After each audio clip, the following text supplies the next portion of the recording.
చూడండి, బైబిల్ గ్రంథంలో చెరపత్రికలని 3 పత్రికలు ఉన్నాయి. అపోస్తుడైన పౌలు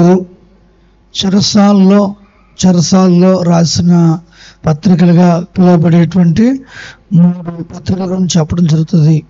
అది ఎఫెసీ పత్రిక, మరి ఫిలిప్పీలు, మరి కొలస్సీ, ఈ 3 కూడా ఇంచుమించు వీటిని మరి చెరపత్రికలుగా, ముఖ్యంగా ఫిలిప్పీ, ఎఫెసీ పత్రికల్ని చెరపత్రికలుగా పిలుస్తూ ఉంటారు. అయితే పౌలు ఆ చెరసాలలో నిత్యము ఆ సైనికులతో ఉండడాన్ని బట్టి క్రైస్తవుడు ఎప్పుడు కూడా ఇలాంటి సైనికుడు ఎలాగైతే కరెక్ట్గా ఉంటాడో అట్లాగా మరి ఎప్పుడు కూడా ఆ వ్యక్తి ఒక అలర్ట్నెస్ని కనపరచాలి అనేటువంటి ఒక ఉద్దేశంతో మరి క్రైస్తవ జీవితాన్ని ఒక యుద్ధ భూమిగా పోల్చి చెప్తా ఉన్నాడు. క్రైస్తవ జీవితాన్ని యుద్ధ భూమిగా పోలుస్తూ చెప్తున్నప్పుడు మరి మనం ఇక్కడ పోరాడేది నరమాంస సంబంధమైన వ్యక్తులతో కాదు, కానీ దురాత్మ సమూహాలతో మనము పోరాడుతూ ఉన్నాము. ఆ యొక్క కాన్సెప్ట్ తోటి మరి ప్రతివారు కూడా సైనికుల్లాగా, అంటే ఎందుకంటే సైన్యంలో పనిచేసేటువంటి వ్యక్తి కావచ్చు, వ్యవసాయం చేసే వ్యక్తులు కావచ్చు, మరి గొర్రెలు కాసేవాళ్ళు కావచ్చు, మరి వీళ్ళు చక్కటి మరి ప్రతిభను వాళ్ళు చేసే వర్క్స్ అనేటువంటివి 4 రోజుల్లో చాలా డెడికేటెడ్గా వర్క్ చేసేవారు. ఎందుకు అని అంటే నాటి రోజుల్లో ఉన్నటువంటి ఆదాయ మార్గాలు ఏమైనా ఉన్నాయంటే ఈ 3 మార్గాలే ఎక్కువ. బాగా డబ్బులు సంపాదించాలి అంటే సైన్యంలో చేరడం కానీ, లేకపోతే కష్టపడి పనిచేయడానికి వ్యవసాయం కానీ, లేకపోతే మేకల గొర్రెల మందులు వేయడం కానీ, ఈ 3 మన వ్యాపారాలు ఎలాగైతే డెడికేటెడ్గా చేస్తుంటాం అట్లాగా వాళ్ళు నాటి రోజుల్లో అలాంటి ఈ 3 చేశారు. ఇవి కరెక్ట్గా ఉంటే తర్వాత వ్యాపారం, ఎందుకంటే వ్యాపారము, పరిశ్రమలు అవన్నీ నెక్స్ట్. మరి అందుకే మన ప్రభుత్వాలు కూడా 3 విషయాలు బేస్ చేసుకుని వాళ్ళు పరిపాలన చేయాలి ఖచ్చితంగా. ఒకవేళ కనుక 3 టైమ్స్ ఈ 3 విషయాలు కూడా ఏ దేశమైనా గుర్తుపెట్టుకుంటే ఖచ్చితంగా అక్కడ సుభిక్షమైనటువంటి పరిపాలన జరుగుతుంది. అదేంటంటే విద్య, వ్యవసాయము, వైద్యం, ఈ 3 విషయాలు. ఇప్పుడు బేసిక్గా ఇప్పుడు వచ్చే దేశాల్లో ఒకవేళ ప్రజలకు సేవ చేయాలి అనేటువంటి ఒక బేసిక్ ఉంటే 3 రకాలైన విషయాలపైన ఏ ప్రభుత్వాలు అయితే దృష్టి పెట్టేటువంటి ఉంటాయో మరి ఆ యొక్క ప్రభుత్వాల యొక్క పరిపాలన సుభిక్షంగా సాగుతుంది. అది కంచుకోవట్లా ఉంటుంది. ఎప్పటికీ కూడా ఆ ప్రభుత్వాలను పడగొట్టడం ఏ ప్రతిపక్ష పార్టీకైనా చాలా కష్టతరమే. దాన్ని బేస్ చేసుకుని ప్రీవియస్ గవర్నమెంట్ కానీ, ప్రస్తుతం ఉన్న గవర్నమెంట్ కానీ చాలా రకాల మరి ప్రతిపాదనలు లేదా పథకాలు ఏర్పాటు చేశారు. కానీ చాలా రకాల విషయాల్లో వైఫల్యాలు చెందడాన్ని బట్టి మరి కొన్ని పరిస్థితులు అనేటువంటివి ఏర్పడ్డాయి. కానీ కొన్ని వ్యక్తిగత పరిస్థితులు బట్టి, వ్యక్తిగత విధానాలను బట్టి, కొన్ని విషయాలు రావడాన్ని బట్టి మరి గవర్నమెంట్ అనేటువంటిది చేంజ్ అవ్వడం జరిగింది. సరే, ఏదేమైనప్పటికీ కూడా మరి ఈ మాటలు ఎందుకు జ్ఞాపకం చేస్తున్నానంటే ఈ యొక్క భూమి మీద చేసే ఈ ప్రాథమికమైన ఈ పనులన్నిటికీ కూడా సామాన్యంగా లైట్గా సింపుల్గా నువ్వు తీసుకుంటే ఎంత మాత్రం కూడా వర్క్ చేయలేవు. ఖచ్చితంగా సైన్యంలో చేరేవాడు కానీ, వ్యవసాయం చేసేవాడు కానీ, లేకపోతే మందను కాసేవాడు కానీ, సోమరులు లేకపోతే న్యూట్రల్గా ఉండేటువంటి వాళ్ళు, లేకపోతే పట్టినట్టుగా పనిచేసే విధానాలు పనిచేయవు. ఖచ్చితంగా ఈ 3 విభాగాల్లో పనిచేసే వాళ్ళు మరి చాలా వాళ్ళు ఫుల్ డెడికేటెడ్గా వాళ్ళు వర్క్ చేయాలి. ముఖ్యంగా సైన్యంలో వర్క్ చేసేవాళ్ళు. అందుకే దీన్ని మరి పౌలు ఏం చేశాడంటే ఒక పోరాటం లాగా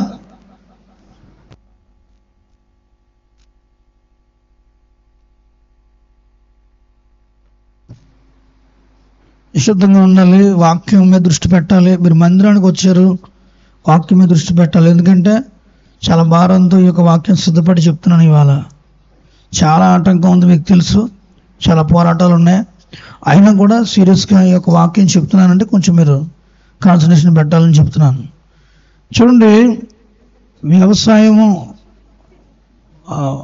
మందను కాయడం, తర్వాత సైన్యంలో చేరడం, 3 విషయాలు ఇక్కడ ప్రాముఖ్యంగా ఉన్నాయి. అయితే ఈ మూడింటికి కూడా బేసిక్గా ఈ 3 కూడా జ్ఞాపకం చేసుకోవాల్సిన సందర్భాలు ఏంటంటే, ఈ 3టికి కూడా ఒక పోరాటంలాగా, అంటే ఒక పోరాటంలాగా పొద్దున్నే లేచి మనం పని చేయకపోతే వ్యవసాయదారుడు తెల్లారిపోయేటికి, మేము సువార్త చేస్తున్నప్పుడు 9 నెలలు ఒక ప్రాంతంకి వెళ్ళి ఉన్నాం. 8 కాదు, ఒక 7-8 ఏళ్ళకి ఎవరు ఇళ్ళల్లో ఉండేవారు కాదు. 5 అయ్యేటప్పటికి అందరూ బయటకు వచ్చేసేవారు, 5-6 అయ్యేటప్పటికి. అట్లాగా ఎందుకు అంటే వ్యవసాయ ఆధారిత ప్రాంతం అది. మళ్ళా అంతే పెందరాడే లేచారు కాబట్టి సాయంకాలం కూడా 6-7 మందిరాలకు వెళ్ళేవాడు కూడా 7 గంటలకి వస్తే మరి అటు 7 గంటలకు ఆరాధన స్టార్ట్ చేయాలి. సాయంకాలం మాటలు 7-8 ఆ టైంకి స్టార్ట్ చేసుకుని 9:30-10 గంటలకల్లా ఇంచుమించు ఆ యొక్క ఆరాధన క్రమాన్ని ముగించేసుకుని వెళ్ళిపోవాలి. 10 అయ్యేటప్పటికి పూర్వం అయితే 12 గంటల దాకా వాక్యాలు చెప్తూ ఉండేవారు. కానీ గ్రామాల్లో కూడా 10 అయ్యేటప్పటికి ఇప్పుడు 10 క్లోజ్ చేసేయాలన్నమాట. అట్లాంటి విధానాలు వచ్చినాయి. కామన్గా ఏ ప్రార్థన కనుక లేకపోతే మీరు రాత్రి 12-1 గంటకి ఎట్లా ఉంటుందో అలాగా 8 అయ్యేటప్పటికే గ్రామంలో, అలాంటి 8-8:30 అయ్యేటప్పటికే 9 అయితే మంచి నిద్రలో ఉంటారు వాళ్ళు.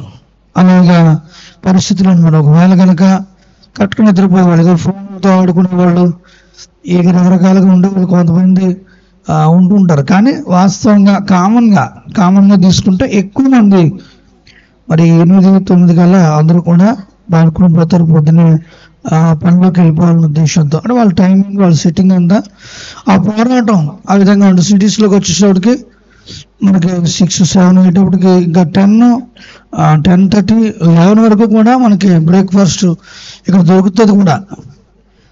అలాగా ఉంటుంది. బ్రేక్ఫాస్ట్ 11 దాకా కూడా మనం చేయడానికి అవకాశం ఉంది. ఇక్కడ రాత్రి 11 అయినా కూడా మనకి ఏదో బిర్యానీ పాయింట్లో సంథింగ్ ఉంటాయి, అలా 12 దాకా కూడా అట్లాగా దొరికిన స్థలాలు కూడా ఉంటాయి. కాబట్టి ఇక్కడ ఉండే టైమింగ్ సెక్షన్ అదొక సెక్షన్. కాబట్టి మరి అదేని పద్ధతి అయితే పొద్దున్న లేచిన తర్వాత ఓ పోరాటం అనేటువంటిది మరి పని చేసుకునే వ్యక్తులకు ఉంటుంది. మరి ఆ పోరాటం ప్రకారం ఎందుకు ప్రతి పనికి కూడా ఒక టైం టేబుల్ అంటూ ఉంటుంది. ఆ టైం టేబుల్ ప్రకారంగా వర్క్ అనేది చేయడం అనేది ఉంటుంది.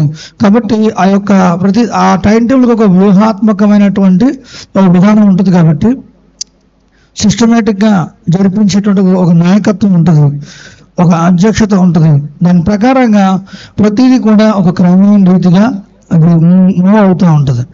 కాబట్టి దానికి ఎంతో ఒక పోరాటం అనేటువంటిది ఖచ్చితంగా ఉంటుంది, ఒక ప్రాకులాట అనేటువంటిది ఉంటుంది.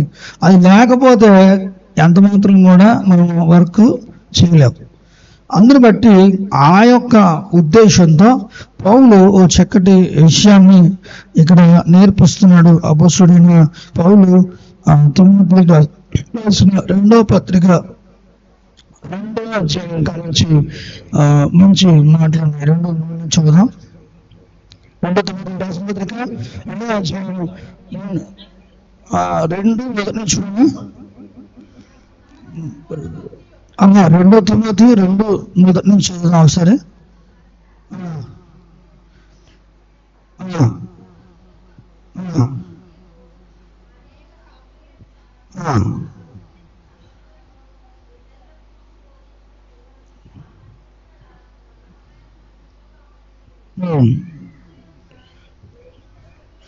క్రీస్తు యొక్క మంచి సైనికుడు.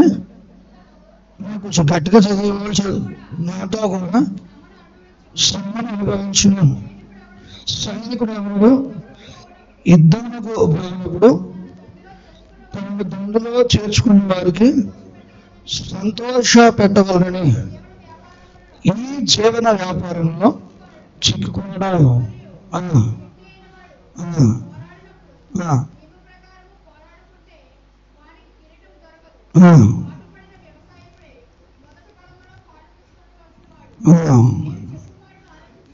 చాలు చాలు. ఇక్కడ రాయబడిన మాట క్రీస్తు యొక్క మంచి సైనికుడు వలె మరి శ్రమను అనుభవించుచు పోరాటము చేయమని ఇక్కడ పౌలు చెప్తా ఉన్నాడు. మరి దాని యొక్క ఉద్దేశం ఏంటంటే మంచి పోరాటము ఉంటుంది, ఖచ్చితంగా మంచి పోరాటం ఉంటుంది. మరి ఈ పోరాటం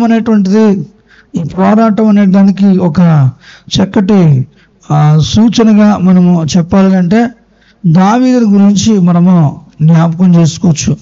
మరి దావీదు యొక్క ఆ యొక్క యుద్ధాలను మనం ఒకసారి గమనిస్తే మంచి యుద్ధశాలిగా మరి మాట నేర్పరిగా అతను సౌలుకి పరిచయమైన తర్వాత మరి ఆయా శ్రమల గుండా నడిచి అతను రాజుగా నియమించబడిన తర్వాత తన ఇశ్రాయేల్ రాజ్యాన్ని మాత్రమే తాను జయించడం మాత్రం కాకుండా మరి ఇతర రాజ్యాలను కూడా అతను ఎట్లాగా జయించుకుంటూ వచ్చాడో ఒక 4-5 మాటలు మనకు ఇక్కడ రెండో సమయాల గ్రంథం 8వ అధ్యాయంలో కొన్ని మాటలు చదువుదాం. రెండో సమయాల గ్రంథం 8వ అధ్యాయము 1వ వచనం చదువుకున్నాను.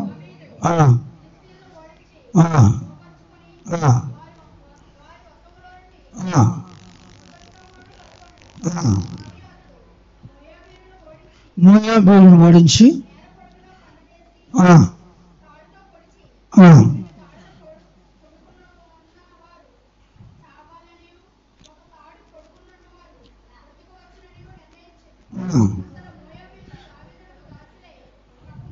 బైబిల్ చూడాలి మీరు బ్రదర్స్, మీరు డైవర్షన్ అవుతున్నారు. మీరు బైబిల్ చూడాలి. చదువు. శోభారాజును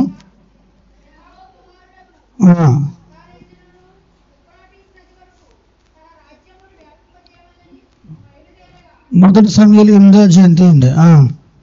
చదవం కంటించే రెండో సమయాలు 8వ జయంతి బ్రదర్స్.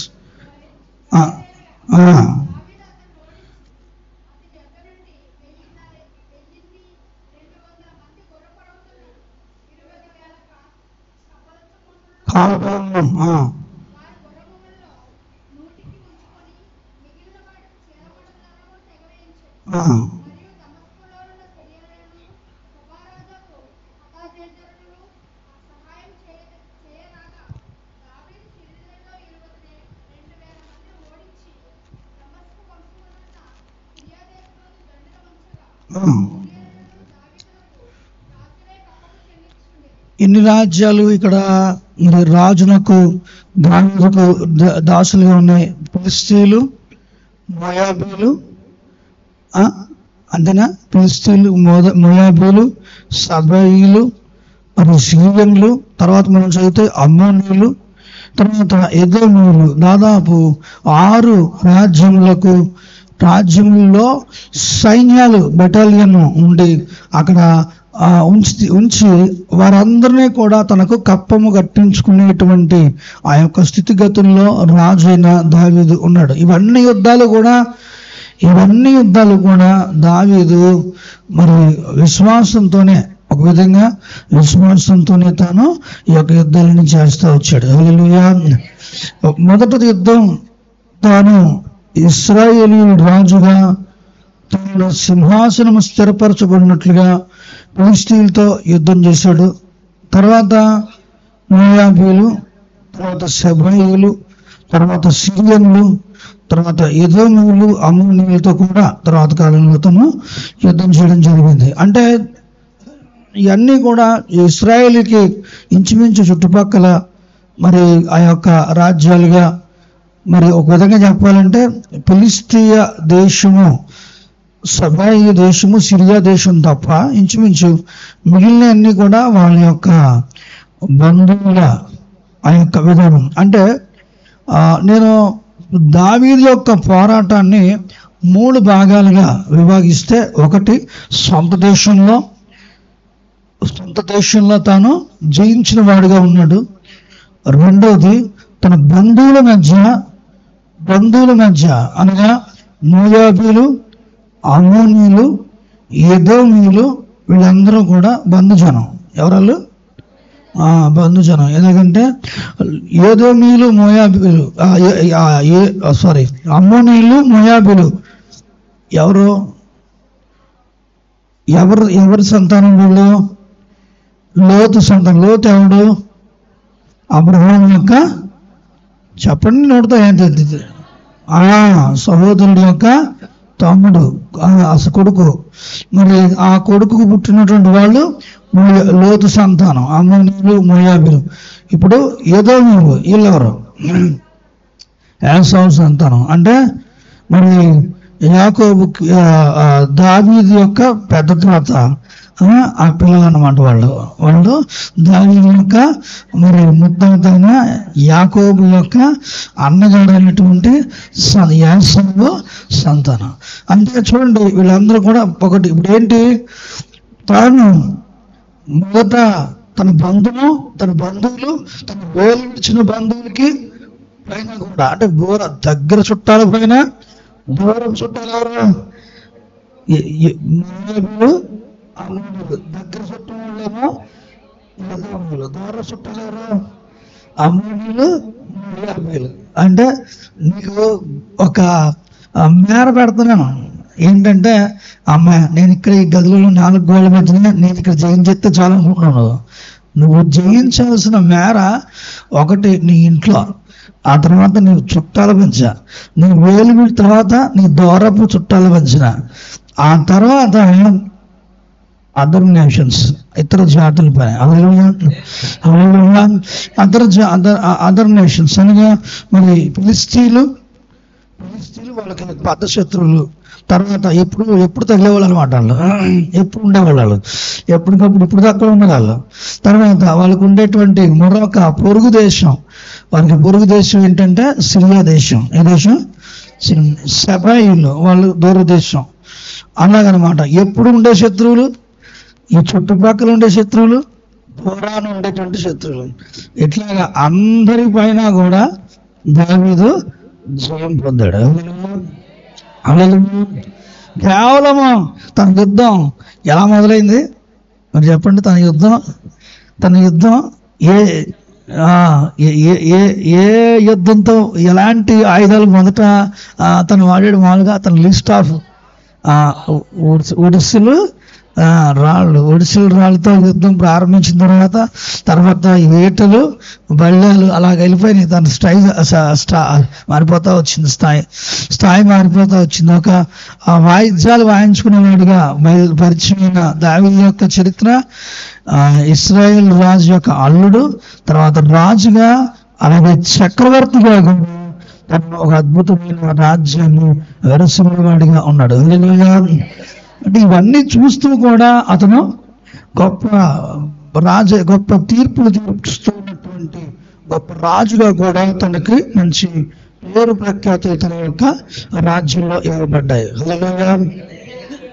ఈ యొక్క విధానం దావీదుకున్నటువంటి 7 మార్లు దేవుని సన్నిధిలో ప్రార్థించేటువంటి ఆ యొక్క అనుభవాల నుంచి పుట్టినాయి ఇవన్నీ. అనుదినము కూడా తాను తన యొక్క గత స్థితిని బట్టి దేవునికి చేసే స్తుతియాగం ద్వారా ఈ యొక్క ఆశీర్వాద ప్రవాహం ప్రవహించింది. కాబట్టి దేవుని బిడ్డలుగా ఇది నువ్వు గమనించినప్పుడు ఒక ఆలోచన చేసి నీ జీవితం అట్లాగా, ఎందుకంటే పోరాటం అని అంటే ఎంతసేపు నీ భక్తి కొరకు పోరాటమే అది నీకు పెద్ద సబ్జెక్ట్ అయిపోతుంది. నేను సైతాను ఈ భక్తులు పెద్ద ఫోకస్లైట్ చేస్తూ నిన్ను భయపెడుతూ మరి నిన్ను ఇక్కడే ఉంచేసింది. కానీ నువ్వు నీ చుట్టాల మధ్యన, నీ దూరపు చుట్టాల మధ్యన, మరి నీ పొరుగు దేశాల మధ్యన, నీ నిత్యము నీకు ఎదురయ్యే సమస్యల పైన, మరి దూర దేశంగా ఉన్నటువంటి శత్రువుల పైన కూడా నువ్వు జయం పొందాలి. అందుకే మరి శత్రువుల్లో కూడా రకాలు ఉన్నారు. ప్రధానులు, అధికారులు, లోకనాథులు, ప్రస్తుత అంధకార సంబంధమైన దురాత్మల సమూహము, ఇలాగా దశలు ఉన్నాయి. వాటిలో కూడా వాటిపైన జయం పొందాలి. నీ భాషలో అర్థం కావాలంటే ఇంటి మీద ఉన్నాయి, కుటుంబం మీద ఉన్నాయి, వంశం మీద ఉన్నాయి, ఊరు మీద ఉన్నాయి, జిల్లా మీద, దేశం మీద, ఖండం మీద, యావత్ భూమి పైన ఉండేటువంటి ప్రతి అపవాది శక్తుల పైన జయం పొందాలి. దాని కొరకు పోరాటం ఏంటి, పోరాటం ఎందుకు, ఈ పోరాటం అని అన్నామంటే సతుకులు పడ్డాయి. ఖచ్చితంగా ఎక్కడో అక్కడ పోరాటం తప్పదు. ఇప్పుడు ఇక్కడ పోరాటం వద్దంటే ఖచ్చితంగా లోకల్లోకి వెళ్ళకి పోరాటం లేకుండా మనకి జీవితం సాగట్లేదు కదా. కాబట్టి ఏదో ఒక అపవాది సంబంధమైన మాటలు మనుషులు మాట్లాడతారు, కానీ మన పోరాటం అనేటువంటిది మరి దేవుని సన్నిధిలో మనము పోరాడితే, అనగా పోరాటం అంటే ఏంటి, అక్కడైతే మనము చేతులు కూపాలి, కాళ్ళు ఊపాలి, నోరు తెరవాలి, నాలుగు బయటెట్టాలి, కళ్ళు ఆడించాలి, ముళ్ళు కూడా ముఖం కూడా చిట్లించేసుకోవాలి. ఇవన్నీ నువ్వు అక్కడ చేయాలి, ఇక్కడ ఏం చేయక్కలే. ఇక్కడ దేవుని సన్నిధానంలో నువ్వు స్తుతిస్తూ ఆరాధిస్తూ దేవుని నామాన్ని దినదినం మహిమపరుస్తూ నీకు వచ్చే ఆ యొక్క శ్రమల్లో, ఇబ్బందుల్లో వెనగొట్టబడుతున్నప్పుడు నిజంగా నేను మరి క్రీస్తు యొక్క ఆ యొక్క మరణానుభవంలోకి వెళ్తున్నాను అన్నట్టు. ఉదాహరణకి చూడండి, ఫిలిప్పీలు రాసిన పత్రిక 3వ అధ్యాయం, 3వ అధ్యాయం 9వ వచనం చదువుకుంటూ వెళ్దాం. చూద్దాం ఒకసారి. చూడండి, క్రీస్తుని సంపాదించుకుని ధర్మశాస్త్ర మూలమైన నా నీతిని కాక క్రీస్తుని విశ్వాసం నీతి, విశ్వాసమును బట్టి దేవుడు అనుగ్రహించు నీతి గలవాడమై ఆయన యందు అగుపట నిమిత్తము ఏ విధము చేతను పొద్దుల్లో నుండి నాకు పునరుద్ధానము కలగలని ఆయన మూల విషయంలో సమాన అనుభవం కలగాలని ఆయన పునరుద్ధాన బలము ఎదుగు నిమిత్తము ఆయన శ్రమల్లో పాలివాడగినట్లు ఎట్టిదో ఎరుగు నిమిత్తము సమస్తమును నష్టపరుచుకుని వాటిని పంటతో సమానంగా ఎంచుకుంటున్నాను. ఎట్లాగా ఇది సాధన అని అంటే, శ్రమ కలుగుతుంది, ఇబ్బంది కలుగుతుంది. వినాలి చక్కగా ఈ మాట. నీకు ఇబ్బందికరమైన పరిస్థితులు కలుగుతున్నాయి, ఎంతో వేదన కలుగుతుంది, గుండెలు అవిసేలాగా ఏడవాలనేటువంటి పరిస్థితులు కలుగుతున్నాయి. అయితే ఈ పరిస్థితులన్నీ చూసినప్పుడు వాస్తవంగా నువ్వు భావించాల్సిన విషయం ఏంటి? యేసు క్రీస్తు ప్రభు వారి యొక్క మరణానుభవానికి నువ్వు అప్పగించబడుతున్నావు. ఎందుకు అనగా యేసుక్రీస్తు ప్రభు వారి యొక్క పునరుద్ధాన అనుభవం నీ అనుభవంలోకి తెచ్చుకోవడానికి. ఎందుకు యేసు ప్రభు వారు ఏం చెప్పాడు? ఎవరైతే తాము తగ్గించుకుని తన శిలువను ఎత్తుకుంటారో వారే నాకు పాత్రులు అన్నాడు. అంటే దాని అప్పుడు ఏమవుతుంది? శిలువలో ఎలాగైతే ఆయన వెలివేయబడ్డాడో, ఏ రీతిగా అయితే ఆయన విసర్జించబడ్డాడో, విసిరివేయబడ్డాడో, మరి ఎలాగైతే ఆయన ఉమ్మబడ్డాడో, ఎలాగైతే ఆయన నీచపరచబడ్డాడో, కొన్ని పరిస్థితులు మనల్ని అలాగా దయనీయమైన పరిస్థితులు గుండా నడిపిస్తాయి. అవి చూసి ఏడుస్తూ ఉంటావు. నిజంగా నీకు తెలియక, దానిలో ఉన్న మర్మం తెలియక, మరి దానిలో ఉన్న విషయం నీకు అర్థం కాక ఆ విషయాలను బట్టి నువ్వు హృదయంలో దుఃఖపడతా ఉంటావు. సిలువను ఎత్తబడడం అంటే ఏంటి? మనకి ఇష్టం కాని కార్యాలు, మనం అనుకున్న కార్యాలు తలకిందులు కావడమే, మనకిష్టం కాని కార్యాలు మన ముందు నుంచి దాటి వెళ్ళిపోవడమే, మనకిష్టం లేని విషయాలు ఏదైతే ఉంటున్నాయో. అయితే విషయం ఏంటంటే, ఒక మర్మం ఏంటంటే, అలా మీద నుంచి వెళ్ళిపోయిన తర్వాత నువ్వు చచ్చిపో, నువ్వు నశించిపో, నువ్వు పాడైపో, నువ్వు నాశనం అయిపో. గరికి గాడిద పోద్ది, కానీ మళ్ళీ ఆ గరిక అనేది మళ్ళీ గరికట గడ్డి చిత్తు మళ్ళీ అది చిగురిస్తుంది.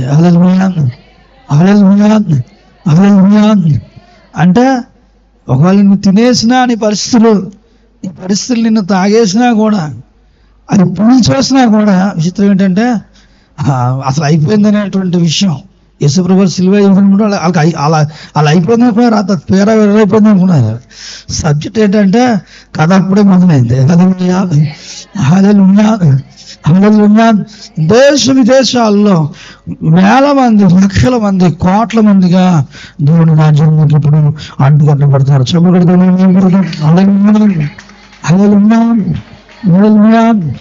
ఆ యొక్క చిగురు ఫలించింది. ఆ యెషయి మొద్దులోనే ఆ మోడు బారిపోయిన ఆ చిగురు ఫలించింది.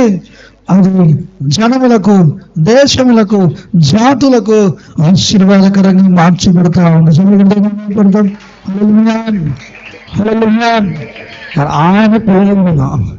ఆయన పిల్లలు, ఆ చిగురు యొక్క పిల్లలము మనం ఎన్నటికీ నాశనకు అప్పగించబడం.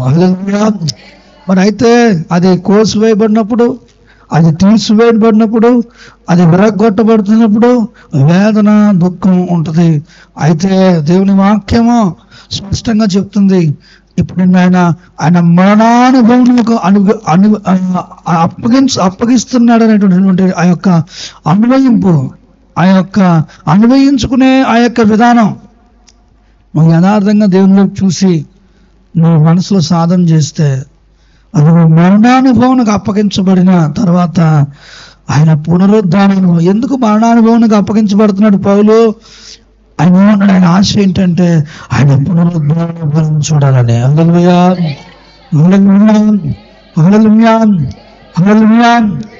సమస్తమును మీరు నష్టముగా ఎంచుకుంటూ తాను మన విధమైన పరిస్థితి గుండా నడుస్తున్నాడు. ఇది చూసినప్పుడు ఆ పునరుద్ధాన అనుభవం ఎలా ఉంటుంది అంటే, సమాధి బద్దలు చేయబడింది. హల్లెలూయా. భూమి కంపించింది, సమాధి బద్దలైంది. ఆ అడ్డం చేయబడిన ఆ రాయి ఎగిరి అవతల పడిపోయింది. హల్లెలూయా. మరి దేవుని సన్నిధిలో అసలు సైనికులు, అక్కడ ఉన్నటువంటి కాపలాదారులు, ఆ కాపలా కాసే వాళ్ళు కూడా చచ్చిన వాళ్ళ వల్లే అని పడిపోయారట. హల్లెలూయా. ఏమి మాట్లాడడానికి వాళ్ళకి ఆస్కారం లేదు. అడ్డుగా ఉన్న వాళ్ళందరూ కూడా చచ్చిన వారి వల్లే ఒకనే మీ కాపలాదారులు అందరూ కూడా పడిపోయారట.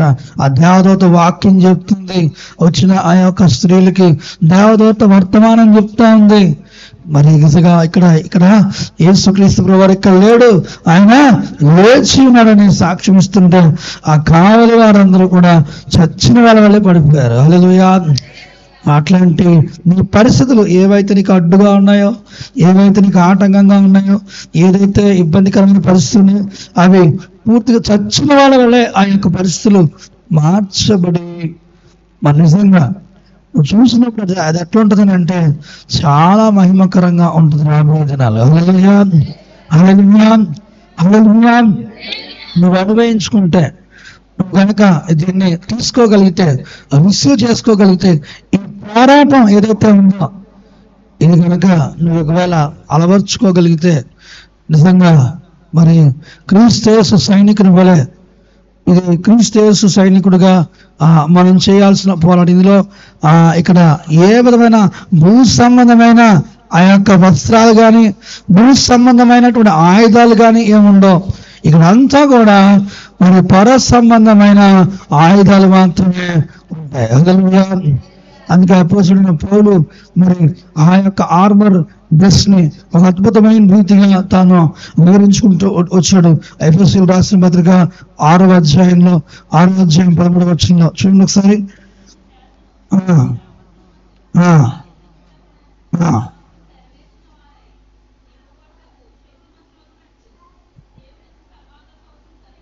అంటే చూడండి, ప్రతి ఆర్మర్ డ్రెస్ ని మనం వివరించుకునే ముందు ఒక మాట అయితే చెప్తున్నాం. ప్రతి యుద్ధానికి కూడా కొన్ని తలాంతులు ఖచ్చితంగా కావాలి, కొన్ని టాలెంట్స్ అనేటువంటివి ఖచ్చితంగా అవసరం.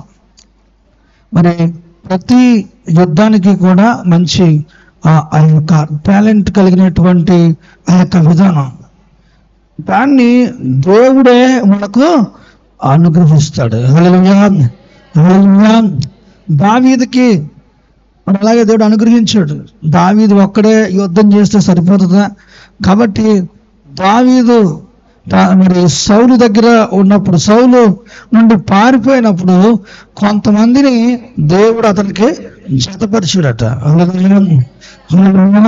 వాళ్ళ గురించి ఇక్కడ ఈ విధంగా రాయబడింది. మొదటి దినవృత్తాంతాల గ్రంథం 12వ అధ్యాయము మొదటి నుంచి చదువుకుంటున్నాను కొద్ది నిమిషాలు. దావీదు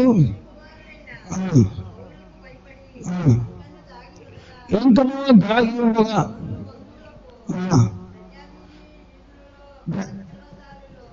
పరాక్రమశాలులు కొందరు దావీదునకు యుద్ధ సహాయము చేయుటకై అతని వద్దకు శిఖరాగ్రం వచ్చింది. వీరు విలుకాండును కుడి ఎడమ చేతులతో ఒడిసెల చేత రాళ్ళు రువుటకును ఇంటి చేత అంబులు విడుచుటకును సమర్థులైన వారు. చాలు. సౌలు, కీషు కుమారుడైన సౌలు వద్ద నుంచి దావీదు దాక్కునున్నప్పుడు అంటే ఏంటో దావీదు అప్పుడేమి ధైర్యంగా ఏం లేడు, ఒక డేరింగ్ ఆ యొక్క సిచ్యువేషన్ లో ఏం లేడు, ఒక బలహీనమైనటువంటి విధానంలోనే తన పరిస్థితి జరుగుతూ ఉంది. అలాంటి సందర్భంలో దేవుడు అతనికి ఒక అద్భుతమైన టాలెంట్లు కలిగిన వ్యక్తుల్ని తీసుకొస్తున్నాడు. అది కూడా మరి శత్రువు యొక్క గోత్రానికి చెందిన వాళ్ళే. హల్లెలూయా. హల్లెలూయా.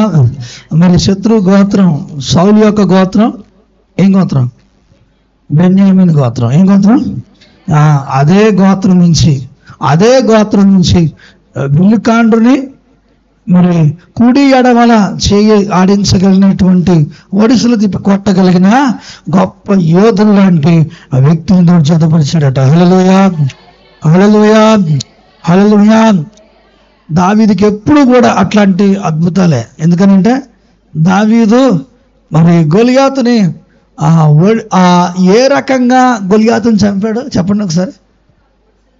ఒడిసెలు రాయేసిన తర్వాత ఎలా ఎలా ఎలా ఆ యొక్క గొలియాతు కత్తితోనే గొలియాతుని నరికాడు. హల్లెలూయా. హల్లెలూయా. హల్లెలూయా. గొలియాతు యొక్క ఆ యొక్క కత్తితోనే ఒడిసెలతో కొట్టిన తర్వాత పడిపోయిన తర్వాత పరిగెత్తుకుని వెళ్ళి ఒంటిగా కత్తి తెచ్చుకోలేదు కదా, కత్తి తెచ్చుకోలేదు, కర్ర అని ఒడిసెలు తెచ్చుకున్నాడు.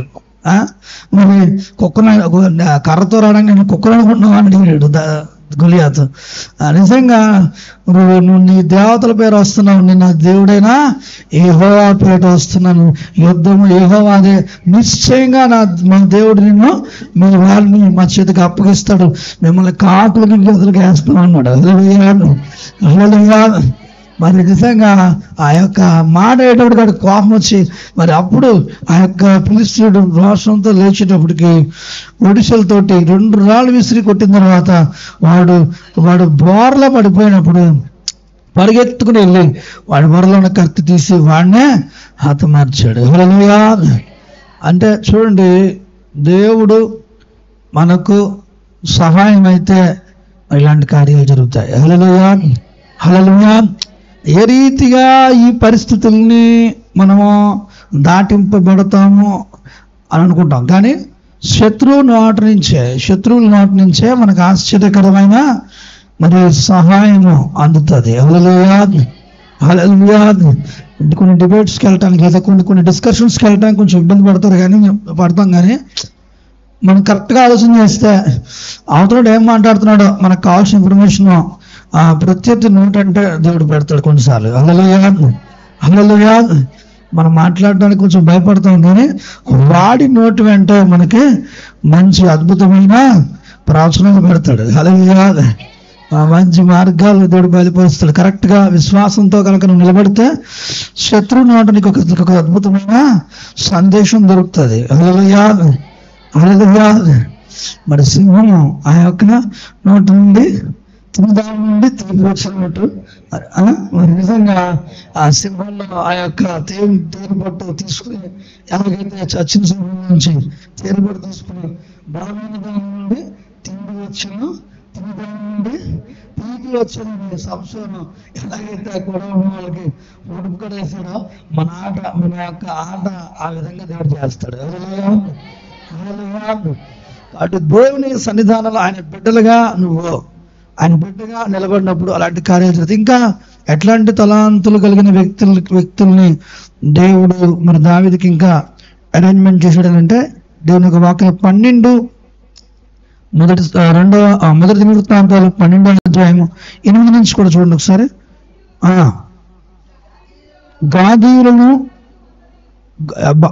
గాదీయులు పరాక్రమశాలు కొందరు అరణ్యమందు దాగి ఉన్న దావీదునొద్ద చేరి వీరు డాల్ను ఈటను వాడుక చేయగలిగిన యుద్ధ ప్రవీణులను సింహం వంటి సింహముఖం వంటి వారు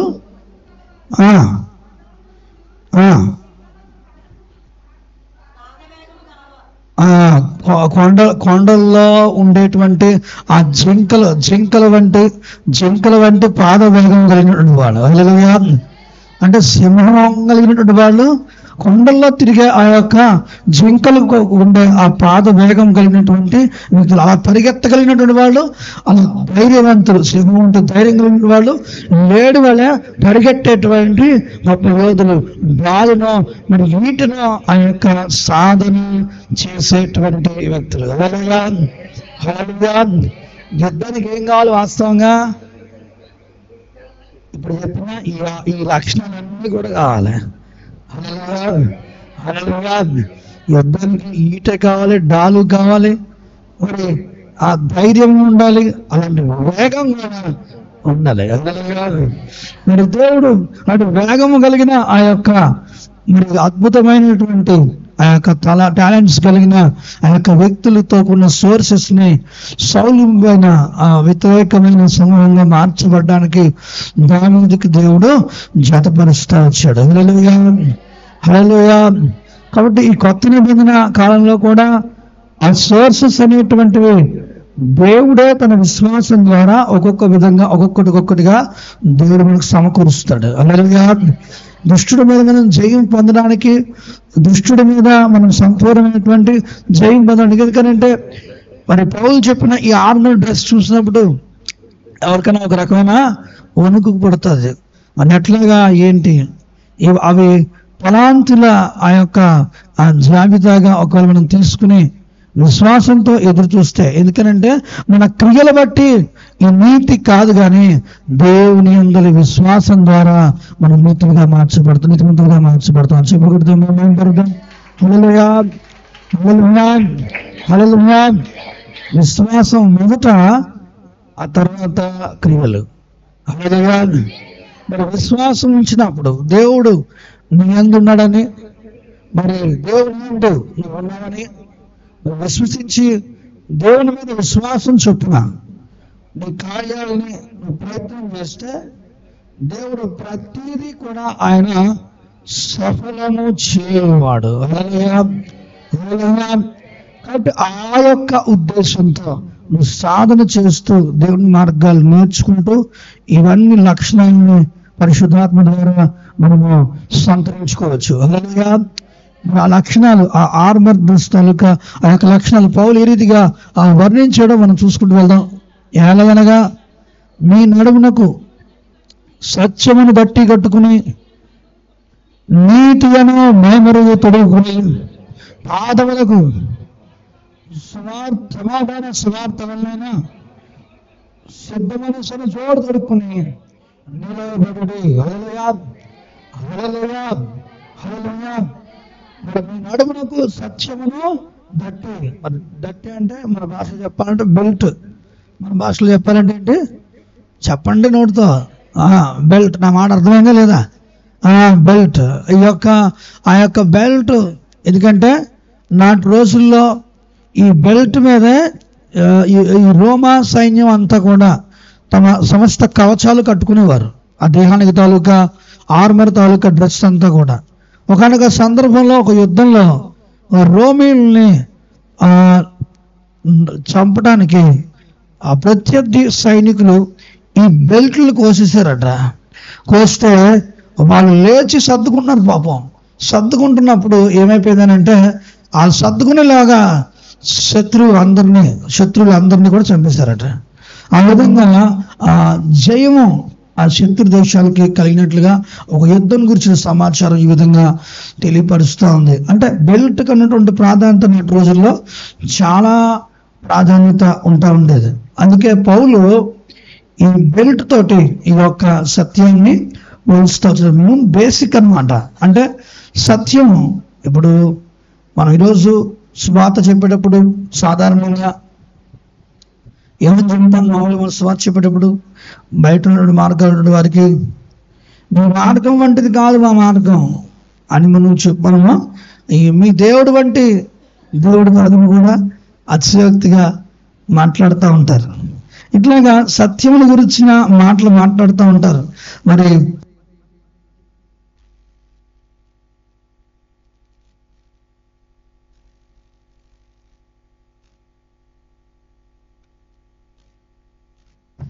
ఆ దేవుణ్ణి కొలిచేటప్పుడు నువ్వు ఎలా ఉండాలి? నువ్వు కూడా ఒక విధంగా సత్య సంబంధ ఆ యొక్క విధానంలో ఉండాలి. అంటే ఒకటి కూడా నువ్వు సరిగా యథార్థంగా ఉండవు. ఒక విషయంలో కూడా నీకు యథార్థత ఉండదు. మరి ఒక విషయంలో కూడా పరిశుద్ధత అనే దాని గురించిన ఆ యొక్క సందర్భాలు ఉండవు. మరి ప్రతిదీ కూడా ఒక అబద్ధ విధానాల్లో వెళ్తుందనుకో బండి. సాధారణంగా నువ్వు సత్య సంబంధివి అని అంటే అవతల వ్యక్తి నిన్ను అంగీకరిస్తాడా? చెప్పండి. అందుకే సత్యదేవుని నువ్వు ఆరాధిస్తున్నావు అంటే మన జీవితాల్లో ఖచ్చితంగా నీ మనసుకి చెప్పుకోవాలి. నువ్వు మొదట నువ్వు దేవుని సంబంధివి. మనం అబద్ధికుల్లాగా మనకు జనకుడైన అపవాది సంబంధుల్లాగా అబద్ధ విధానాల్లో వెళ్ళకూడదు అనే భావన కలిగి ఉండాలి. అబద్ధాలు చెప్తూ మరి అసత్య విధానాలతో వెళ్తూ అపార్థాలతో జీవించే జీవితం జీవించకూడదు. అలా జీవిస్తే వచ్చే నష్టం ఏంటంటే టోటల్గా ఇప్పుడు మనం ఏం చెప్పినా ఏ రకంగా ఉన్నా మరి చెప్పేది సత్యం కాకపోతే ఆ వ్యక్తి సత్య విధానంలో లేడనుకోండి, కరెక్ట్గా లేకపోతే నా దగ్గరికి ఒక ఆవిడ ప్రార్థన పెట్టించుకోవటానికని వచ్చింది. నాకు నమ్మశక్యంగా లేదు. నేను ప్రాంతం సువార్తకి వెళ్ళిన ప్రాంతంలో జరిగిన కార్యం చెప్తాను. నమ్మశక్యంగా లేకపోతే ఆమెను కాకుండా నేను ఇంకొక వ్యక్తిని సంప్రదించాల్సి వచ్చింది. ఎందుకు అని అంటే ఆ మాటల్లో స్థిరత్వం లేదు. స్థిరత్వం లేదు. కాబట్టి ఇంకొక పర్సన్ని నేను సపోర్ట్ తీసుకుని అక్కడ ఆ యొక్క పని జరిగించాల్సి వచ్చింది. అంటే ఇక్కడ ఈ మాట నేను ఇక్కడ జ్ఞాపకం చేస్తున్నానంటే ఆ అమ్మాయి నిజమే చెప్పింది, కానీ ఇంకోటి చెప్తే కానీ నాకు అక్కడ సింక్ అవ్వలేదు. అంటే నీ మాటలో సత్యం అనేటువంటిది కొరబడితే ఖచ్చితంగా నిన్ను ఎలాగ అర్థం చేసుకోవాలో తర్వాత రోజుల్లో అలా అర్థం చేసుకోవాల్సి వస్తుంది. కాబట్టి దేవుని బిడ్డలుగా నేను చెప్తున్నాను, మరి మనం చేసే పనిలో యథార్థతని మనం అభివృద్ధి చేసుకోవాలి. యథార్థతని మనము గాలికి వదిలేస్తే జరిగిపోతుంది. దాని గురించి కొంత ప్రైస్ చెల్లించాలి. అంటే ఏంటి, కొన్ని నష్టపోవడం జరుగుతుంది, కొంచెం కష్టం కలగడం జరుగుతుంది, కొంచెం ఇబ్బంది అనేటువంటిది ఉంటుంది. ఉంటే వీటన్నిటిలో దేవుడే కాపాడుతాడని ఆయన విశ్వసించి ముందుకు సాగాలి. అంతేగాని ఈ పాస్టర్ ఇట్లా చెప్తారులే అన్న ఒక నడకంలోనే అసత్యమైన దాన్ని కానీ అబద్ధమైన దాన్ని కానీ జరిగించేవాడు ఆయన రాజ్యంలో ఎంత మాత్రమో ప్రవేశించలేడు. అది ముఖ్యంగా సత్యం అని బట్టి తర్వాత లైట్ గా చెప్పబడుతూ ఉంది. ఈ మైమర్ అంటే మనకు అర్థమయ్యే భాషగా చెప్పగలుగుతారా? నీతి అను ఆ యొక్క మైమరు బ్రాస్లైట్ అని రాస్తుంది ఇంగ్లీష్లో. మరి అయితే గుండె కట్టుకుని ఆ యొక్క సంథింగ్ ఆ యొక్క విధానం, మరి ఆ యొక్క బ్లౌజ్ అనమాట, బుల్లెట్ ప్రూఫ్ జాకెట్ లాగా అనుకోవచ్చు. మరి ఆ విధంగా చేతికి కావచ్చు, ఆ విధంగా ఈ విధానం అంటే ఒక్క విధంగా అర్థం చేసుకుంటే మరి నిజంగా మంచిది. చాలా నీకు ఒకవేళ నీతి అను మైమరువు అంటే నీతి అని అంటే ఏదైతే చాలా ఒక అగ్రిమెంట్ ఉంది, ఒక అగ్రిమెంట్ అగ్రి అయ్యావు. ఇప్పుడు షాప్లో జాయిన్ అయ్యాం, ఇన్ని గంటల దాని నుంచి ఇన్ని గంటల దాకా వస్తాను ఒప్పంద పడ్డావు. ఇన్ని గంటల కాడి నుంచి ఇన్ని గంటల వరకు వస్తానని ఒప్పుకున్నావు. మరి ఆ యొక్క టైము ఎప్పుడో ఒకసారి లేట్ అయిందనుకోండి, అది వేరే సంగతి. ప్రమాదవశాత్తు ఒంట్లో బాగోక సంథింగ్ అప్పుడప్పుడు ఇదైతే అది వేరే సంగతి. కానీ ఇదే సందర్భం ఒకవేళ రిపీట్ అయ్యి అది అలా కంటిన్యూ చేసుకుంటూ ఇంకా అస్తమాటికి అదే విధానాన్ని ఆ అగ్రిమెంట్లో ఉన్నటువంటి ఆ యొక్క సిస్టమ్ని ఫాలో అవ్వకపోతే నీతి తప్పుతున్నాను, దేవుని సన్నిధిలో లెక్క చెప్పుకోవాల్సి వస్తుంది. ఎందుకు? నువ్వు మాట ఇచ్చావు, నష్టం కలిగిన మాట తప్పడం అనేటువంటి మాట ఉంది. మరి దేవుని బిడ్డలుగా అంటే ఒక విధంగా అది మనకు కష్టమైనప్పటికీ కూడా అందుకే ఏమంటారు చాలా మంది తెలివితేటలు మాట ఎవరాలు దుర్మార్గులు ఒక్కోసారి అంటే మాట తిరుపుకుంటామని అది దుర్మార్గు బుద్ధి కదా. మంచి సాయం చేసే దూరం ఉన్నా కూడా మాట ఎవరు. సరే ఏదైనప్పటికి కూడా అంటే మాట ఇచ్చావు మంచిది, చాలా సంతోషం, ఉదార స్వభావంతో. అయితే ఒకవేళ ఆ మాట నువ్వు గనక నెరవేర్చకపోతే అది కూడా నీతి తప్పినట్టు అవుతుంది. కాబట్టి అందుకే మనము ఆలోచించుకుని అన్ని విధాల ఒక ఆలోచన కలిగి మరి దేవుని సన్నిధిలో ఆ యొక్క నువ్వేదైతే తీర్మానాలు చేసుకున్నావు, ఆదివారం మందిరానికి వస్తానన్నావు, సంఘ కార్యక్రమాల్లో పాల్గొని పంచుకుంటున్నావు, ఉంటానని చెప్పావు. కానీ నీకు నచ్చినప్పుడు వస్తున్నావు, నచ్చినప్పుడు వెళ్తున్నావు, నీతి తప్పుతున్నావు నువ్వు. మరి నీతి తప్పి తన నగరులను స్థాపించేవారి శ్రమ అని రాస్తుంది. నీతి తప్పి తన నగరుల్ని స్థాపించేవారికి శ్రమ. మరి కాబట్టి దేవుని యొక్క సన్నిధానంలో మరి నీ జీవితంలో నువ్వు అగ్రిమెంట్ చేసుకున్నావు, ఒక ఒప్పందం పడ్డావు, ఆ ఒప్పందమునకు తగినటువంటి రీతులుగా ఒకవేళ మనము లేకపోతే ఖచ్చితంగా అది నీతి తప్పదు. బాప్తిసం తీసుకున్న తర్వాత దశమ భాగం దేవునిది ఇస్తానని చెప్పి నువ్వు తీర్మానం చేసుకున్నావు, ఇవ్వట్లే, నీకు నచ్చినప్పుడు ఇస్తున్నావు, నచ్చినంత ఇస్తున్నావు, నీకు తప్పావు. దేవుడు తప్పక దేవుని సన్నిధిలో లెక్క చెప్పుకోవాలి నువ్వు. మరి దేవుని సన్నిధిలో ఏది చూసి నువ్వు ఆపుతున్నావు నాకు తెలియదు. అలాగే చాలా విషయాలు ఇలా మనం చెప్తూ వెళ్తే తీర్మానం అంటే ఏదైతే చెయ్యాలో అది చేయకుండా ఉంటే నీకు తప్పడం, ఏదైతే చేయకూడదో అవి చేయడం కూడా నీకు తప్పడం. చేయకుండా ఉంటాయి.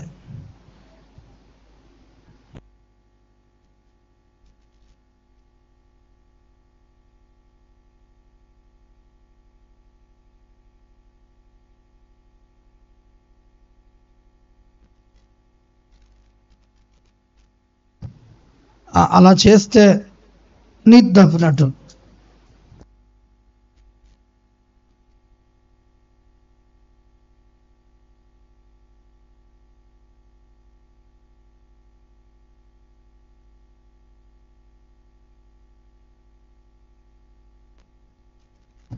మాట్లాడితే వాళ్ళు తగరు అని రాస్తుంది వాక్యంలో. మరి తప్పేస్తున్నావు, చేయకూడదు, నీకు తగదు అని రాస్తుంది వాక్యంలో. ఇప్పటికి అర్థమైందా? కొంచెం గట్టిగా చెప్తున్నాను. నీకు ఇది తగదు, ఇది నీకు తగదు, తగని పనులు చేస్తున్నావు. ఎందుకంటే తగలడిపోవడానికి అందుకని ఏం కాదు. ఆ యొక్క నిచ్చిన రకంలో తగలడిపోయే పనులు అన్నమాట ఇవన్నీ. మరి అలాంటి పనులు మనము చేయకూడదు దేవుని సన్నిధిలో. కాబట్టి తగని పనులు అంటే మీకు అర్థం కావాలని డ్రైవింగ్లో చెప్తున్నాను. తగని పనులు చేస్తే నిచ్చిన రకంలో తగలడిపోతాం. అందుకే ఏం చేయాలి? నరకం తప్పించడానికి ఇంకా ఆయుష్కాలం ఇచ్చాడు. ఈ వర్తమానం ఇస్తున్నా నీకు బంధులో ప్రాణం ఉంది కాబట్టి. హల్లెలూయా, హల్లెలూయా. నువ్వు రూట్ మార్చుకుంటే నీకు మళ్ళీ మంచి విధానం ఉంటుంది. హల్లెలూయా, హల్లెలూయా. అదనమాట. కాబట్టి దేవుని సన్నిధిలో ఈ నీతికి ఇవి రుజువులు, ఈ కొన్ని విషయాలు ఇంకా ఏమున్నాయో అవన్నీ నీ మైండ్లో ఆలోచన చేసుకుంటే ఈ బుల్లెట్ ప్రూఫ్ నిన్ను ఆ యొక్క అపవాదం యొక్క అగ్నిబాణాల నుండి తప్పిస్తుంది. ఎంత మాట్లాడేటప్పుడు ఎంత ఎర్రగంటగా, ఎంత వల్గర్గా ఉంటున్నారంటే కాండించి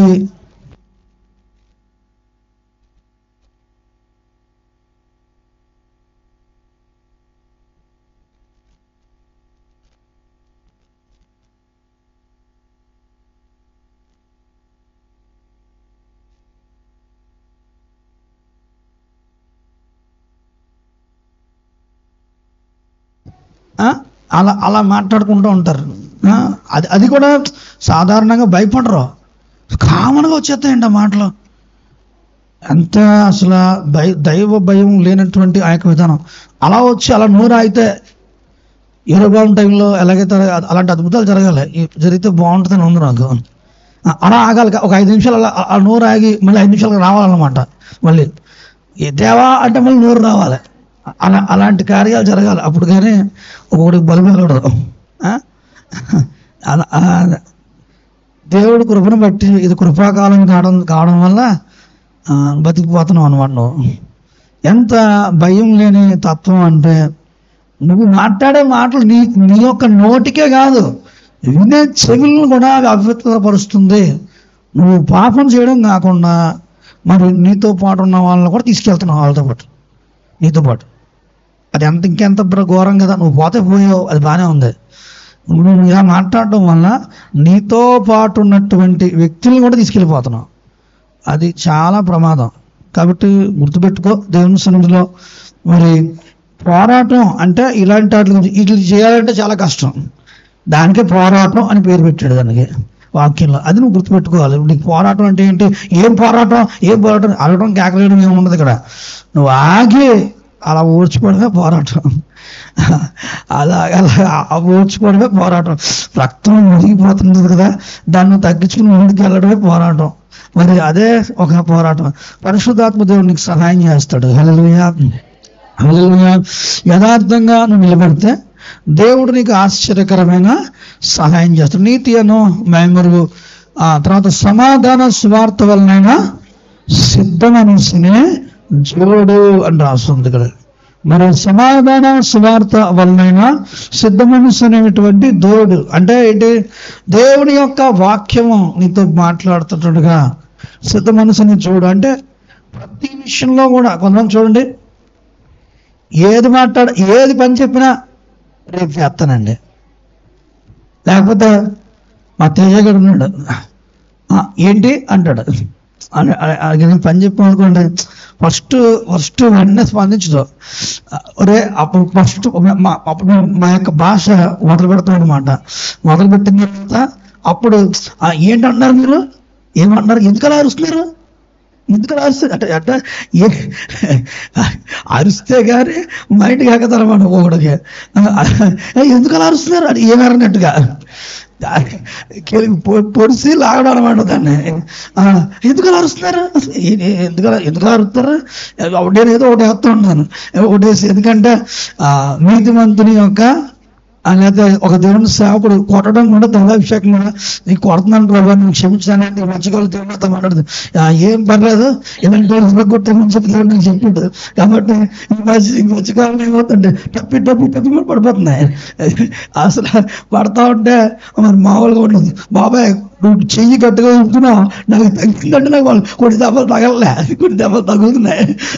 ఏంటి ఇలా ఊపా అంటాడు ఒకసారి, ఎంత గట్టిగా ఊపి తగలదురా, ఒక్కోసారి గట్టిగా ఊపితే ఒక్కోసారి తగులుతున్నారు. అలాగా ఏంటంటే ఆ వరం వచ్చింది మన కొడితే కూడా అభిషేకం కాబట్టి ఎరగొడుతున్నాం అనమాట. కాబట్టి ఇప్పుడు ఏంటంటే సబ్జెక్ట్ వచ్చేటప్పటికి ఆ యొక్క విధానంలో మరి తిడితే కూడా ఏంటంటే ఒక విధంగా గత్తింపు కూడా తైలాభిషేకమే కదా, తిట్టడం. ఇంకా అంటే ఒక విధంగా చెప్పాలంటే చిన్నపిల్లల్ని, ఎందుకంటే వాక్యంలో కూడా రాస్తుంది, బెత్తము వాడకపోతే ఒక బాలుని నరకం నుండి తప్పించలేము. మరి నీ కుమారుని గద్దించము అని రాస్తుంది, వాక్యంలో రాస్తుంది కదా. మరి సాంప్రదాయంలో ఎక్కువ ఉంటుంది ఈ మాట, 3-4 సార్లు రాస్తుంది. బెత్తం అనేటువంటిది బిడ్డల విషయంలో మనం వాడకపోతే వాళ్ళ పాతాల నుండి మనము తప్పించలేము. కాబట్టి దేవుని సన్నిధానంలో కాబట్టి దేవుని యొక్క ఆ విధానంలో కొన్నిసార్లు కొన్ని పరిస్థితులు మనకి విభిన్నంగా అనిపిస్తాయి. అయితే సిద్ధపాటు అనేటువంటిది ఉండదు కొంతమందికి కదా. సిద్ధపాటు గురించి చెప్తున్నా. మనం పని చెప్తాం, రేపు చేద్దాం అంటాడు. కానీ వాక్యం విన్నప్పుడు, దేవుడు వాక్కు నీకు ప్రచురం అవుతున్నప్పుడు, దేవుడు ఒక మాట నీకు రిలీజ్ చేసినప్పుడు వినాలి. దేవుని వాక్కు ఒకటి రిలీజ్ చేసినప్పుడు సమాధాన సువార్త వలన సిద్ధ మనసనే జోడు. సమాధాన సువార్త వలనైనటువంటి సిద్ధ మనసు అనే జోడు అని అంటే ఏంటి? జోడులు వేసుకుంటున్నాం అంటే అర్థం ఏంటి అమ్మా? జోడులు వేసుకుంటున్నాం, అప్పుడు మనం బయటికి వెళ్ళాం, బయలుదేరుతున్నాం అని అర్థం. ఏంటది? బయలుదేరుతున్నాం, సిద్ధంగా ఉన్నాం. జోడేస్తున్నాం అంటే దాని అర్థం ఏంటంటే బయటికి వెళ్ళిపోతున్నాం అని అర్థం, బయలుదేరుతున్నాం అని అర్థం. అంటే ఏంటి? ఒక వాక్యము నువ్వు ఉన్నప్పుడు దానికి తగినైనటువంటి స్పందన అందులో ఉండాలి. హల్లెలూయా. మరి ఈరోజు హల్లెలూయా ఆమేన్ అని సంఘంలో ఎందుకు ఈ విధంగా మిమ్మల్ని చెప్పిస్తారనంటే, ఈ యొక్క అనౌన్స్మెంట్ మీలో లేకపోతే మీరు సిద్ధ మనసు అనే జోడులో లేనట్లు లెక్క. ఈ వాక్యం విన్నప్పుడల్లా కూడా మీరు చేతులు ఎత్తి హల్లెలూయా అని చెప్పాలి. హల్లెలూయా. మరి హల్లెలూయా అని చెప్పినప్పుడల్లా కూడా, ఆమేన్ చెప్పినప్పుడల్లా కూడా మన చేతులు ఎత్తి ఆ యొక్క మాట రిసీవ్ చేసుకున్నాయంటే ఏంటి? నువ్వు సమాధాన సువార్త వలన సిద్ధ మనసు అనే జోడు అంటే ఏంటి? ఆ వాక్యాన్ని రిసీవింగ్ కొరకైనా ఆ యొక్క ప్రతిస్పందన. సిద్ధ మనసు అనేటువంటి ఆ యొక్క జోడు కలిగి ఉండడం అంటే ఆ వాక్యం వింటున్నప్పుడు విధేయతకు తగిన విధంగా రేపు చేస్తాను, ఎప్పుడో చేద్దాం, ఈ మాటలు మన జీవితంలో ఉండకూడదు. అందుకే యేసు ప్రభువు గారు తన పిలుపుని కొంతమందికి ఇచ్చినప్పుడు, తన యొక్క పిలుపుని కొంతమందికి ఇచ్చినప్పుడు, ఒక ఆయనేమో మా నాన్న చనిపోయాడు, ఆయన్ని పాతి పెట్టి వస్తా అన్నాడు. అయితే యేసు ప్రభువు గారు ఏమన్నాడు? మృతులను పాతి పెట్టుకుని వచ్చి దేవుని రాజ్యాన్ని వెంబడించమన్నాడు. హల్లెలూయా. మళ్ళీ మరొక అతను పిలిచాడు. ఆడేమన్నాడు అంటే, మా ఇంట్లో అడిగొస్తాను అన్నాడు. ఏమన్నాడు? మా అమ్మని అడిగొస్తుంటే నాగట మీద చేసి పెట్టి నాకు పాత్రుడు కాదన్నాడు. అంటే చూడండి, మీరు గమనించండి, దేవుడి వాక్యం నీకు ప్రచురం అవుతుందంటే ఇక ఉరకాలి, పైకి ఉరకాలి, ఆ యొక్క ఆ మార్గంలో ఉరుకుతూ ముందుకు సాగాలి. హల్లెలూయా. అలాంటి ఆ యొక్క స్పందన నుంచి దేవుడు కోరుకుంటున్నాడు. హల్లెలూయా. ఇవి కాక ఇంకేం చెప్పాడు? ఇంకేమున్నాయి? ఇంకేం రాయబడ్డాయి? చదవండి, కంటిన్యూ చేయండి ఒకసారి. విశ్వాసం అనే డాలు పట్టుకుని దానితో మీరు దుష్టుని అగ్నిబాణములన్నిటిని ఆర్పుటకు శక్తివంతుడగుదు. హల్లెలూయా, హల్లెలూయా. విశ్వాసం అనే డాలు. అగ్నిబాణాలు అంటే ఒక వార్త వినకూడని మాటలు వింటాం, వినకూడని సంభాషణలు మనం వింటాం, మనకు భయం కలిగించే విషయాలు వింటాం, మనకు బాధ కలిగించే ఆ యొక్క విషయాలు వింటాం, మన పాపానికి రేపే విషయాలు వింటాం. అలాంటి సందర్భంలో నేను విశ్వాసికి తగినట్టుగా జీవిస్తాను, విశ్వాసిని, నేను దేవుని బిడ్డని, దేవుని తగినట్టుగానే ఉంటాను అని మైండ్లో అనుకుంటా ఉండాలి. హల్లెలూయా. మరి అలాగా అనుకుంటా ఉండడం ఏంటి? విశ్వాసం అనే డాల్ నువ్వు పైకి ఎత్తటం. హల్లెలూయా. ఎందుకంటే ప్రతి దినము కూడా మనము మర్చిపోతూ ఉంటాం. ప్రతి దినము కూడా నేను ఎక్కడి నుంచి వచ్చాను, ఎలా వచ్చాను, ఏంటి, ఇవన్నీ కూడా కొంత మరుపు అనేది వస్తూ ఉంటుంది. ఈ మరుపు అనేటువంటిది పోవడం కోసమే దేవుడు ప్రార్థన జీవితాన్ని పెట్టాడు. ఎందుకని ప్రార్థనలో ఏం జరుగుతుంది? గతకాలం దేవుడు చేసిన ఉపకారాలని కృతజ్ఞతాస్తుతులు చెల్లించి అప్పుడు మనము మన యొక్క జీవితాన్ని ముందుకు కొనసాగించుకుంటాం. హల్లెలూయా. నువ్వు ఎవరో, నువ్వేంటో, నువ్వు ఎక్కడి నుంచి వచ్చావో ఇవన్నీ ప్రార్థనలో పరిశుద్ధాత్మ దేవుడు నీకు జ్ఞాపకం చేస్తూ ఉంటాడు. హల్లెలూయా. నీ ప్రార్థన స్థితిగతులు, నీ ఆత్మీయ స్థితి ఏంటో, నీ ఆత్మీయంగా నువ్వు స్టేజ్ ఏంటో దేవుడు అదంతా నీకు రివిజన్ చేస్తూ ఉంటాడు. అప్పుడు ఏమవుతుందంటే నువ్వు ఎలా బ్రతకాలో, ఎలా ముందుకు సాగాలో ఇవన్నీ కూడా నీ అంతటా నువ్వే అవి ప్రచురణ చేస్తూ ఉంటావు. హల్లెలూయా. ఆ ప్రార్థన, ఆ యొక్క అనుభవంలో మరి ఇవన్నీ కూడా దేవుడు ఆశ్చర్యకరంగా నీకు కలిగిస్తాడు. కాబట్టి ప్రార్థన అనే అనుభవాన్ని విడిచిపెట్టకూడదు. ఆ ప్రార్థన అనే అనుభవం ద్వారా ఈ విశ్వాసాన్ని చాలా జాగ్రత్తగా బలపరుచుకుంటూ ఉండాలి. హల్లెలూయా. మన వాక్యం అనేటువంటి ఆ యొక్క మాటలు, ఏ మాటలు వినాలి? ఆ విశ్వాసం అనే డాలు బలంగా పనిచేయాలంటే ఏం వినాలి? విశ్వాస సంబంధమైన మాటలు ఏంటో, విశ్వాసమైన మాటలు ఏంటి? దేవుని వాక్యం వినటం వలన విశ్వాసం కలుగును, అది దేవుని వాక్యం వలన కలుగును. రోమ 10:15 ఈ మాటలు ఉన్నాయి. అది దేవుని సన్నిధిలో ఆయన వాక్యం వింటున్నా నీవు విశ్వాసాన్ని బలపరచబడతావు. విశ్వాసాన్ని చెడగొట్టేటువంటి ఎన్నెన్నో మాటలు లోకంలో ఉన్నాయి. అవి ఏమి కూడా మనము వినకూడదు, చూడకూడదు. అలాంటి వ్యక్తితో సహవాసం కూడా చేయకూడదు. కాబట్టి దేవుని బిడ్డగా ఆ యొక్క నియమాలు మనం పాటించినప్పుడు ఈ సైతాను వేసే అగ్ని బాణాల నుంచి మనము తప్పించబడతాం. ఈ అగ్నిబాణాలు ఎలా వేస్తాడు? చెడు సాంగత్యాల వల్ల ఈ అగ్నిబాణాలు లోపలికి వస్తాయి. చెడు సంబంధమైన వాటిని చూడటం లేదా వినడము, లేదా లోక సంబంధమైన ముచ్చట్లలో జీవించడం, బైబిల్ చదవకుండా, వాక్యం చదవకుండా, సాక్ష్యాలు వినకుండా, అక్రమ సాక్ష్యాలు వినకుండా, ఆ దేవుని వాక్యం వినకుండా ఏదో ఆలోచన కలిగిన మందిరానికి వచ్చి సైతాను లోపలికి వచ్చేస్తాడు. సైతాను అగ్నిబాణాలతో దాడి చేస్తాడు. ఎందుకు? ఏదో ఒక సమస్య ద్వారా అవిశ్వాసాన్ని కలిగించడానికి అపవాది ప్రయత్నం చేస్తాడు. కాబట్టి ఆ యొక్క విషయాలు మనం చాలా జాగ్రత్త. విశ్వాస సంబంధమైన పోరాటం మనం విశ్వాసమైన బాలు చెడగొట్టుకుని అగ్నిబాణాలు తర్వాత రక్షణను, శిరస్నానమును, దేవుని వాక్యమును, ఆత్మకట్టమును ధరించుకోవాలి. హల్లెలూయా. రక్షణ శిరస్నానము, రక్షణముని శిరస్నానము ప్రతి దినము కూడా ధరించాలి. ఎలా ధరించాలి? ప్రతి దినము ఒప్పుకోవాలి. ఎలాగా? యేసు రక్తం నుండి కడగబడ్డాడని, యేసు రక్తం చేత ఆయన్ని కడిగాడని, యేసు రక్తం చేత ఆయన్ని పవిత్రపరచాడనే విషయం కొరకు ప్రతిరోజు ఈ రక్షణ కొరకు నువ్వు కృతజ్ఞత చెల్లిస్తూ మళ్ళా ఆ హెల్మెట్ని, ఆ రక్షణ అనే హెల్మెట్ని సరిచేస్తూ ఉండాలి. ఆ టైంలో నీ పూర్వ పాపాలు, నీ పూర్వ స్థితిగతులు, ఎలాంటి స్థితిగతుల్లో దేవుని పైకి లేవనెత్తాడో అక్కడ నువ్వు జ్ఞాపకం చేసుకుంటూ దేవునికి ఎల్లప్పుడూ కూడా కృతజ్ఞతాస్తుతులు చెల్లించాలి. చివరిగా దేవుని యొక్క వాక్యమును ఆత్మకర్గం కలిగి నిలబడాలి. అని వాక్యం ప్రతి విషయంలోనూ కూడా, ప్రతి సమస్యకి పరిష్కారము దేవుని వాక్యమే. హల్లెలూయా. ఆ వాక్యాల్లో మూల సూత్రాలు కొన్ని ఉంటాయి. ఇక్కడ ఒక విషయం జ్ఞాపకం చేస్తున్నాను.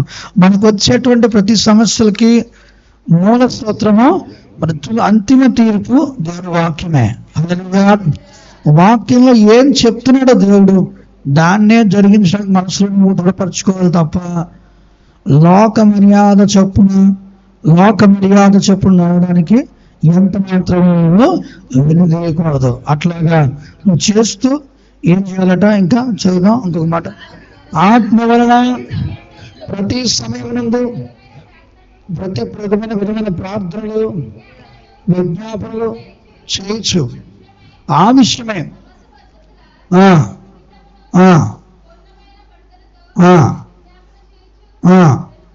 మెలకువగా ఉండడు. హల్లెలూయా, హల్లెలూయా, హల్లెలూయా.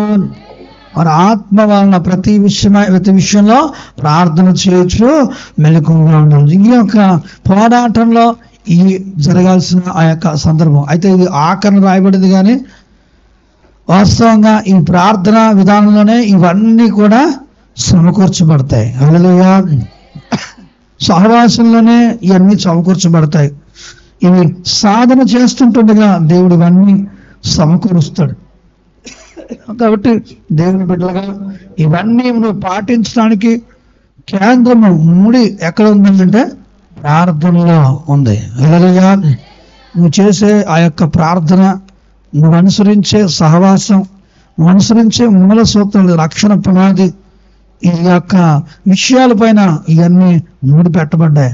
వీటిని చాలా జాగ్రత్తగా మైండ్లో ఆలోచన చేసుకుంటూ ఒకవేళ ముందుకు సాగగలిగితే దేవుడు ఆశ్చర్యకరమైన అద్భుతమైన విధమైన విజయాన్ని అపరాధ శక్తుల పైన అనుగ్రహిస్తాడు. హల్లెలూయా. సంఘానికి ఇచ్చిన గొప్ప ఆధిక్యతని ఈ సమయంలో జ్ఞాపకం చేసి నేను ముగింపు చేస్తాను. దీని యొక్క వాక్యంలో మత్తయి సువార్త 16వ అధ్యాయం 17 నుంచి చదువుతున్నాను. సరే 17 మత్తయి సువార్త 16. అందుకు యేసు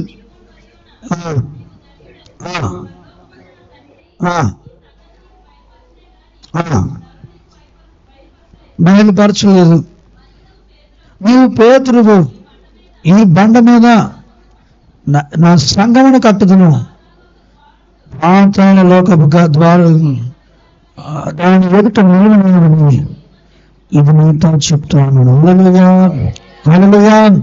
చూడండి ఎంత సంఘానికి ఇచ్చిన ఆధిక్యత ఏంటంటే పాతాళ లోకపు గౌన్లు నీ సంఘమైన నీ ఎదురు నిలవనారని వాక్యం చెప్తుంది. హల్లెలూయా. ఆ ఉన్నతమైన ఆ ఆధిక్యతలోకి వెళ్ళటానికి ఈ అన్ని లక్షణాలని నీ చేతులు సంతరించుకుని క్రీస్తు యొక్క మంచి సైనికుడిగా నువ్వు పోరాడాలి, దేవుడి సన్నిధిలో శ్రమ పడాలి. మరి ఆ విధంగా నువ్వు శ్రమ పడినప్పుడు దేవుడు ఆశ్చర్యకరమైన జయమిచ్చే దేవుడు అన్నాడు. హల్లెలూయా. ఆ శ్రమ పడే ఆ యొక్క విధానం జట్టు అయినటువంటి వాడు నియమ ప్రకారము పోరాడుతాడట. అంటే దానికి ఒక నియమం ఉంది. ఆ నియమ ప్రకారం పోరాడాలి. ఆ నియమం ఏంటంటే మరి క్రీస్తు ఇచ్చిన సర్వాంగ కవచాన్ని ధరించుకోవాలి. ఆ సర్వాంగ కవచం ద్వారా అపవాది యొక్క ప్రతి శక్తుల ప్రభావం పైన సంపూర్ణ జయం పొంది పాతాళ లోకపు గౌన్ని జయించే శక్తిని నీకు ఆశ్చర్యకరంగా దేవుడు అనుగ్రహిస్తాడు. ప్రభు నామానికి కాక ఎక్కువ దినాలకు గర్వించుగాక. ప్రార్థన చేసుకుందాం. ఈ సమయంలో మా గురించి ప్రార్థన ఏకీవించండి. హల్లెలూయా. పరిశుద్ధాత్మ దేవా మీకు వందనాలు స్తోత్రాలు ప్రభువా. దేవుడు ఇచ్చిన అద్భుతమైన వర్తమానాన్ని బట్టి తనకు వందనాలు చెల్లిద్దాం. హల్లెలూయా. స్తోత్రం. హల్లెలూయా, హల్లెలూయా. పరిశుద్ధాత్మ దేవా నీకు వందనాలు స్తోత్రాలు చెల్లిస్తున్నాం. రాజులకు రాజా, ప్రభువులకు ప్రభువా స్తోత్రాలు చెల్లిస్తున్నాం. నీ పరిశుద్ధాత్మ చేత నింపమని ప్రార్థిస్తున్నాం. నీ శక్తి చేత నింపండి ప్రభువా. నీ ప్రభావం చేత నింపమని ప్రార్థిస్తున్నాం. నీ కృపలో భద్రపరచండి తండ్రి. నీ కృపైశ్వర్యం చొప్పున అభివృద్ధి ఆవశ్యత తీర్చబడినట్లు కృప దయచే. ఈ లోకంలో అపవాది యొక్క ప్రతి ఊరిలో వచ్చులు తొలగించమని ప్రార్థన చేద్దాం. అపవాది యొక్క ప్రతి ఊరిలో ప్రతి వచ్చులు తొలగించమని ప్రార్థన చేద్దాం. పరిశుద్ధాత్మ నింపుదల కాపుదల దయచేయండి. నీ సన్నిధి ప్రస్తుత తోడుగా ఉంచిన ప్రభావం అడుగుదాం. హల్లెలూయా, హల్లెలూయా. పరిశుద్ధాత్మ దేవానికి వందనాలు, స్తోత్రాలు. హల్లెలూయా, హల్లెలూయా. స్తోత్రాలు ప్రభువా, స్తోత్రాలు నాయన. నీ ఆత్మ చేత నింపమని ప్రార్థిద్దాం. నీ ఆత్మ చేత నింపండి తండ్రి. నీ శక్తి చేత నింపమని ప్రార్థిస్తున్నాం తండ్రి. ప్రభువా నీకు వందనాలు, స్తోత్రాలు ప్రభా. పరిశుద్ధాత్మ కృంబడింపు దయచేయండి. నీ కృపలో భద్రపరచు ప్రభా, భద్రపరచు తండ్రి, బలపరచమని ప్రార్థిస్తున్నాం. హల్లెలూయా, హల్లెలూయా. పరిశుద్ధుడా, పరిపూర్ణాన్ని పరిశుద్ధ పాదములకు వందనాలు, స్తోత్రాలు. ఈ లోకంలో రకరకాల పోరాట గుండా మేము నడుస్తుండగా ప్రభువా నీ యొక్క ఆశ్చర్యకరమైన సహాయం పంపి ఈ పోరాటాల్లో జయం పొందినట్లుగా ప్రభా కొన్ని సూత్రాలు ప్రభా క్రైస్తవ జీవితంలో మేము జ్ఞాపకం చేసుకుని ఉండగా ఒక్కొక్కరిని తాకి బలపరిచి వెతుకున్న ఈ వాక్యము ఒక్కొక్కరి జీవితాలు మీరు కట్టి ఫలింపచేయమని ప్రార్థిస్తున్నాం. నీ రక్త ప్రోక్షంలో ప్రతి ఒక్కరిని భద్రపరచండి, బలపరచండి. అలా వ్యక్తపరిచిన ఈ మాటలు మీరు జీవితాల్లో ఫలింపచేయండి. అలా నీ కొరకు నమ్మకమైన సాక్షులుగా నిలబడడానికి సహాయం దయచేయండి. మీ కృపలో భద్రపరచండి. అభిషేకము, ఆశీర్వాదము దేవుని దయచేయమని ప్రార్థిస్తున్నాం. నీ ఆత్మ చేత నింపండి, నీ శక్తి చేత నింపండి. నీ బలమైన సన్నిధి ప్రస్తుత తోడుగా ఉంచమని ప్రార్థిస్తున్నాం. హల్లెలూయా, హల్లెలూయా. పరిశుద్ధాత్మ దేవానికి వందనాలు, స్తోత్రాలు చేస్తున్నాం. చేరొచ్చిన ప్రతి ఒక్కరిని తాకండి, బలపరచండి. మెత్తబడిన వాక్యము మీరు గట్టి ఫలింపజేసి సమృద్ధి దేవుని చేత నింపండి. నీ కృపలో భద్రపరచండి. నీ ఆత్మ కార్యం జరిగించమని ప్రార్థిస్తున్నాం. కానీ ఆ పోరాటాల్లో జీవించే దేవుడు, ఆశ్చర్యకరమైన సహాయాన్ని పంపించే దేవుడు, నీ తలాంతులతో అభిషేకించే దేవుడు ఉన్నావు.